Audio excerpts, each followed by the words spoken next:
प्रिय श्रोतागणों, स्वागत है आपका हमारे YouTube channel life time okay में। आज हम आपको भगवान श्री गणेश की कथा सुनाने जा रहे हैं, जब ठगे गए भगवान श्री गणेश। काफ़ी समय पहले की बात है। एक गांव में अंधी बुढ़िया रहा करती थी।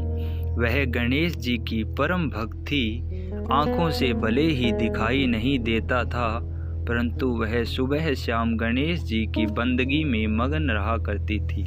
नित्य गणेश जी की प्रतिमा के आगे बैठकर उनकी स्तुति किया करती थी। भजन गाती वह समाधि में लीन रहती थी। गणेश जी बुढ़िया की भक्ति से काफ़ी प्रसन्न थे।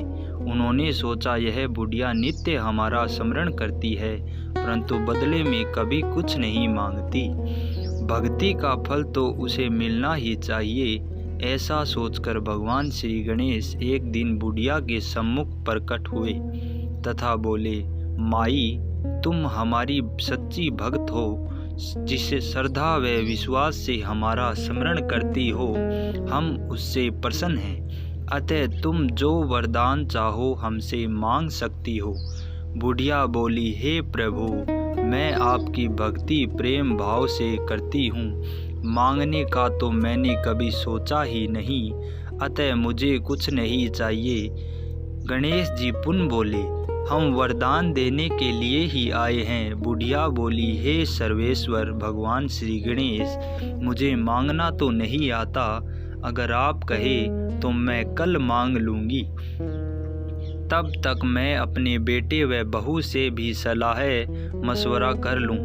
गणेश जी कल आने का वादा करके वापस लौट गए। बुढ़िया का एक पुत्र व बहू थे। बुढ़िया ने सारी बात उन्हें बतलाकर सलाह मांगी। बेटा बोला, माँ, तुम गणेश जी से ढेर सारा पैसा मांग लो, हमारी गरीबी दूर हो जाएगी, सब सुख चैन से रहेंगे। बुढ़िया की बहू बोली, नहीं, आप एक सुंदर पोते का वरदान मांगे, वंश को आगे बढ़ाने वाला भी तो चाहिए। बुढ़िया बेटे और बहू की बातें सुनकर असमंजस में पड़ गई। उसने सोचा, यह तो अपने अपने मतलब की बातें कर रही हैं। बुढ़िया ने पड़ोसियों से सलाह लेने का मन बनाया। पड़ोसन भी नेक दिल थी। उसने बुढ़िया को समझाया कि तुम्हारी सारी जिंदगी दुखों में कटी है, अब जो थोड़ा जीवन बचा है वह तो सुख से व्यतीत हो जाए। धन अथवा पोते का तुम क्या करोगी? अगर तुम्हारी आंखें ही नहीं है तो यह सांसारिक वस्तु तुम्हारे लिए व्यर्थ है, अतः तुम अपने लिए दोनों आंखें मांग लो। बुढ़िया घर लौट आई। बुढ़िया और भी सोच में पड़ गई। उसने सोचा, कुछ ऐसा मांग लूं जिससे मेरा बहू व बेटे सबका भला हो, लेकिन ऐसा क्या हो सकता है?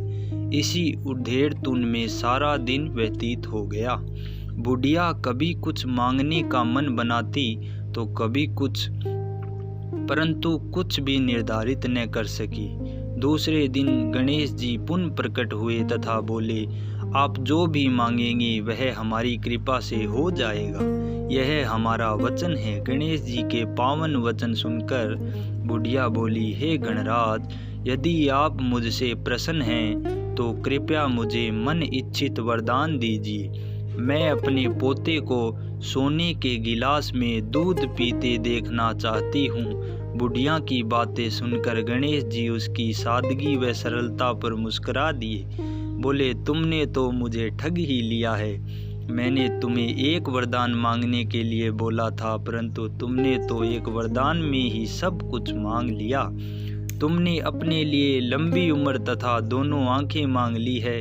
बेटे के लिए धन व बहू के लिए पोता भी मांग लिया। पोता होगा, ढेर सारा पैसा भी होगा, तभी तो वह सोने के गिलास में दूध पिएगा। पोते को देखने के लिए तुम जिंदा रहोगी, तभी तो देख पाओगी। अब देखने के लिए दो आंखें भी देनी ही पड़ेगी। फिर भी वह बोले, जो तुमने मांगा वे सत्य ही होगा। यूं कहकर गणेश जी अंतर्ध्यान हो गए। कुछ समय बाद गणेश जी की कृपा से बुढ़िया के घर पोता हुआ। बेटे का कारोबार चल निकला तथा बुढ़िया की आंखों की रोशनी वापस लौट आई। बुढ़िया अपने परिवार सहित सुख पूर्वक जीवन व्यतीत करने लगी। बोल श्री भगवान गणेश की जय हो। प्रिय श्रोतागणों, कैसी लगी आपको ये कथा? कमेंट कर ज़रूर बताएं और ऐसी ही लगातार वीडियो पाने के लिए, भक्ति पूर्वक वीडियो सुनने के लिए कृपया हमारे चैनल को ज़रूर सब्सक्राइब करें। जय श्री गणेश।